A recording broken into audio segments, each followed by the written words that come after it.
ఉదయ్ కుమార్ రెడ్డికి బెయిల్ మంజూరు. మాజీ మంత్రి వైఎస్ వివేకానందరెడ్డి హత్య కేసులో కీలక పరిణామం చోటు చేసుకుంది. హత్య కేసులో A6 గా ఉన్న గజ్జల ఉదయ్ కుమార్ రెడ్డికి తెలంగాణ హైకోర్టు షరతులతో కూడిన బెయిల్ ను నిన్న మంజూరు చేసింది. 2 లక్షల వ్యక్తిగత బాండ్ సమర్పించాలని, 2 పూచీకత్తులు ఇవ్వాలని, పాస్పోర్ట్ ను కోర్టుకు అప్పగించాలని, ప్రతి వారం పులివెందుల పోలీస్ స్టేషన్ లో హాజరు కావాలని, సాక్ష్యాలను తారుమారు చేయకూడదని, కేసు దర్యాప్తులో జోక్యం చేసుకోరాదని, కోర్టు అనుమతి లేకుండా విదేశాలకు వెళ్లరాదని షరతులు విధించింది.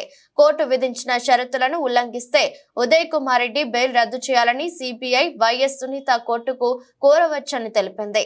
కేసులో కీలక నిందితులు వైఎస్ అవినాష్ రెడ్డి, వైఎస్ భాస్కర్ రెడ్డి, దేవిరెడ్డి, శివశంకర్ రెడ్డిలు ఇప్పటికే బెయిల్ పై బయట ఉన్నారు.